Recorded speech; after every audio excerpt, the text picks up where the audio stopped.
Hey guys, so prep yourselves because because at least for the first half of this review, I'm about to unload a pretty much shit ton of praise, a shit ton of praise upon the original anime, honestly. Like, I'll be honest, I didn't hate this episode, but at the same time, I wasn't a fan of it either. And right out of the gate, like the first thing I want to talk about is the battle of Yo versus Horohoro itself, because to be honest, this is one of those times where I actually prefer the original anime over the reboot and the manga, because in the original anime,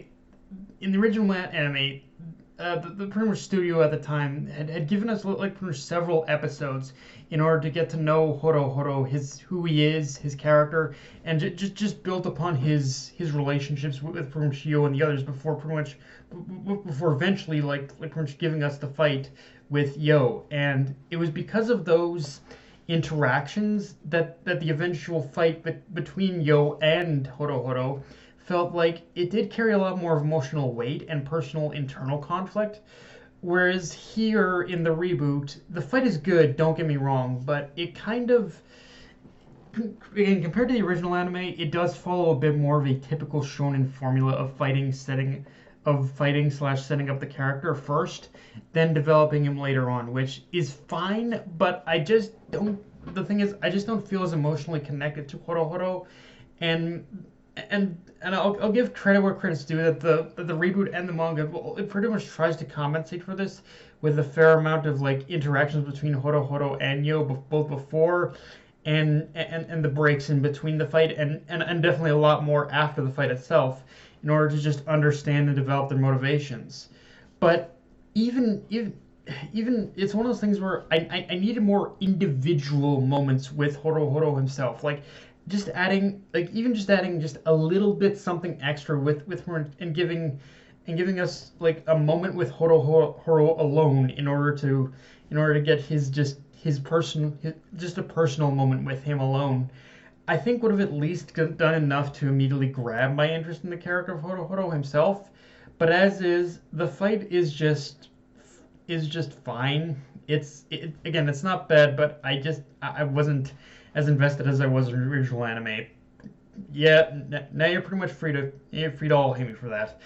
Um, Also, compared to the manga, the fight in itself does lack this certain like depth and weight that just isn't in this episode. Like just for example, in the moment where pretty much Horo has that whole like pretty much field of ice spires, ice spikes, and pretty much and Yo just kind of cuts them all down. There was a certain angle and depth to that scene, but here it's just kind of flat. So yeah, just little things like that too also kind of exasperated my personal issues with this episode.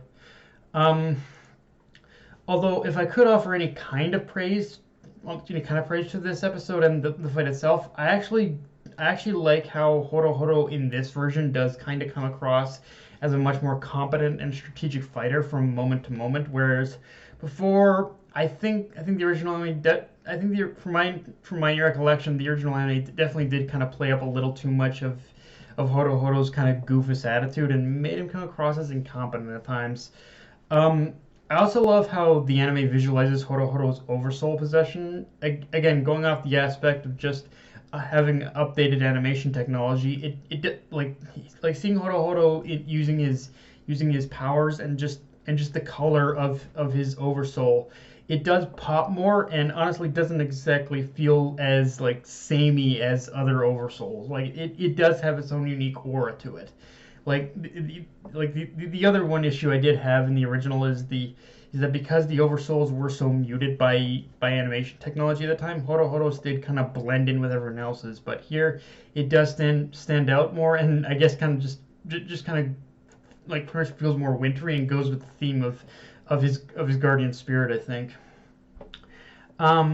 Now, in contrast to all that, one thing I do like about this episode is how it actually does focus on the Shaman Council's response towards Ren killing Crom, which in itself exposes just how fundamentally flawed the current rules of this whole tournament and even just like the qualification exam alone is. if they're willing to overlook the murder of one of their own. Yet at the same time, there are certain individuals like Silva and the Chief of the Patch, who at the very least recognizes that Ren at some point will still face down the consequences of these actions. It's just a matter of how and what comes of it. And even though the council won't get directly involved, I do still like how Ren's murder of Crom is being addressed, whereas in the original it felt like nothing more than an afterthought and just never really seemed to play a part in Ren's development. But here it's at least being set up it is being at least set up in a way where Crom's death is gonna play a role in Ren's overall change in perspective and his development moving forward. I also like how through Crom's murder we address the idea that the Great Spirit and those that inherit the power of to become the Shaman King aren't exactly as all-knowing or as godlike as first perceived, and that there are certain things that even the Great Spirit isn't capable of doing, which does kind of emphasize the Council's role in the story and how even though they still can't affect things directly, they can at least guide the path. They can at least guide the path in their own way, still kind of aligning with how the Great Spirit foretells things, and that there is even a little bit of a loophole for them to exploit where they can lightly push events in a certain direction as they see fit. So it's not like everything is going by the rule of the Great Spirit. And once again, the pacing of the episode was pretty much streamlined from the manga, cutting out all the fluff bits and making it flow smoother. But in the case of this episode, there are certain moments I wish they had left in. Like, for example, there was this whole conversation between Anna and Manta in the manga about where the fight was taking place used to be a prison.